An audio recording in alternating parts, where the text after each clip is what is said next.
ইউক্রেনের প্রেসিডেন্ট জেলেনস্কির সঙ্গে ট্রাম্প ও ভ্যান্সের বৈঠক রূপ নিল অকল্পনীয় সংঘর্ষে।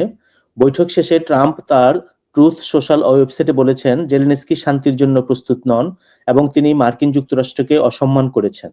ইউক্রেনের বিরল মৃত্তিকা খনিজ সম্পদ নিয়ে চুক্তি আলোচনা শুরু করার উদ্দেশ্যে শুক্রবার হোয়াইট হাউসে যে বৈঠকটি অনুষ্ঠিত হওয়ার কথা ছিল তা শেষ পর্যন্ত রূপ নেয় এক অসাধারণ বাকবিতণ্ডায়। প্রেসিডেন্ট ডোনাল্ড ট্রাম্প ও ভাইস প্রেসিডেন্ট জে.ডি. ভ্যান্স ইউক্রেনের প্রেসিডেন্ট ভলোদিমির জেলেনস্কিকে তিরস্কার করেন এবং তাকে বলেন যে তিনি যুক্তরাষ্ট্রের প্রতি যথেষ্ট কৃতজ্ঞতা দেখাননি। ওভাল অফিসে এই উত্তপ্ত আলোচনার পর ট্রাম্প তার ট্রুথ সোশ্যাল অ্যাকাউন্টে পোস্ট করেন, তিনি অর্থাৎ জেলেনস্কি মার্কিন যুক্তরাষ্ট্রের প্রিয় ওভাল অফিসে অসম্মান করেছেন। তিনি ফিরে আসতে পারেন যখন শান্তির জন্য প্রস্তুত হবেন।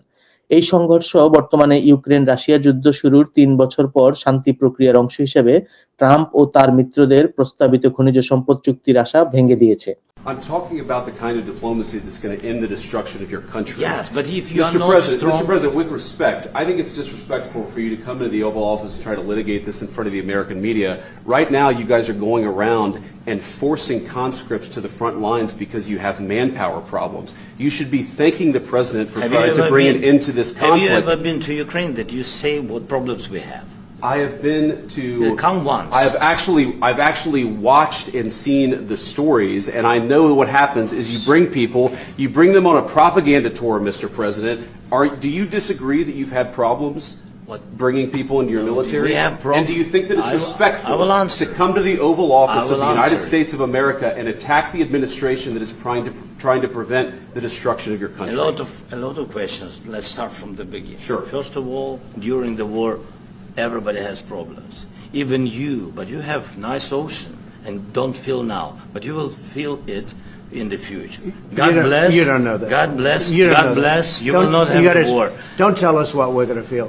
We're trying to solve a problem. Don't tell us what we're going to feel. I'm not telling you. Because you're in no position to dictate that. Remember this. I'm not you're in no position to dictate what we're going to feel.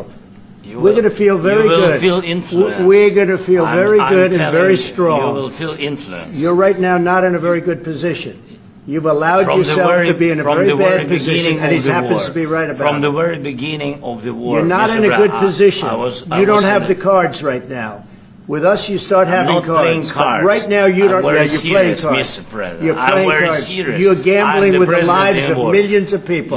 You're gambling with World War III. You're gambling with World War III. And what you're doing is very disrespectful to the country, this country. That's back to you. Far more than a lot of people said they should have. Have you said thank you once?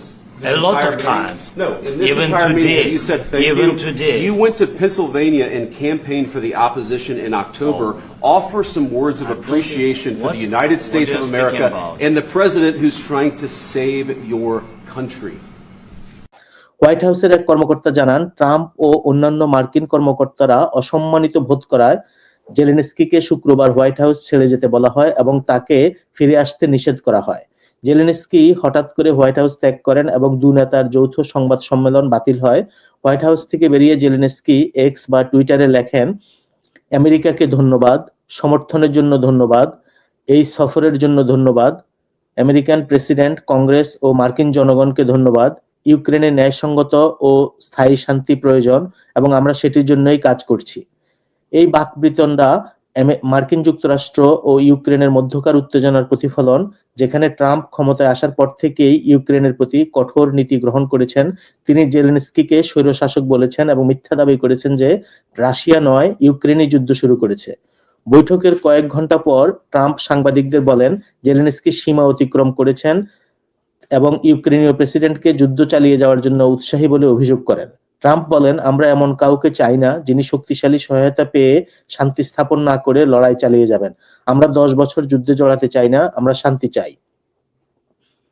Oval অফিসে বিতর্কের সূত্রপাত হয় যখন vice president Vance বলেন Russia ও ইউক্রেনের মধ্যে শান্তির একমাত্র পথ কূটনীতি।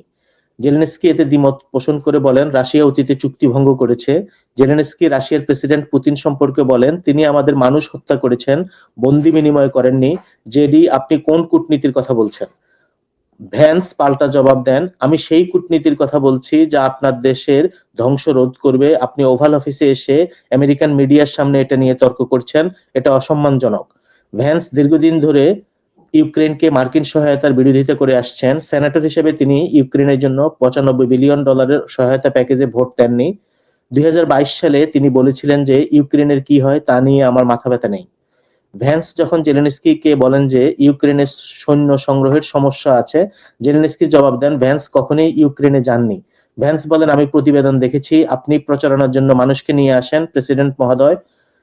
জেলেনস্কি বলেন, যুদ্ধে সবসময় সবারই সমস্যা থাকে। মার্কিন যুক্তরাষ্ট্রে যুদ্ধের প্রভাব অনুভব করে না, কারণ দুদেশের মধ্যে মহাসাগর রয়েছে, তবে ভবিষ্যতে এর প্রভাব পড়বে।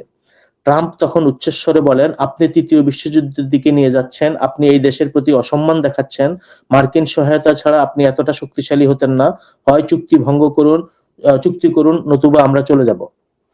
ট্রাম্প ও ভ্যান্স বারবার জেলেনস্কিকে কৃতজ্ঞতার অভাবের কথা উল্লেখ করেন।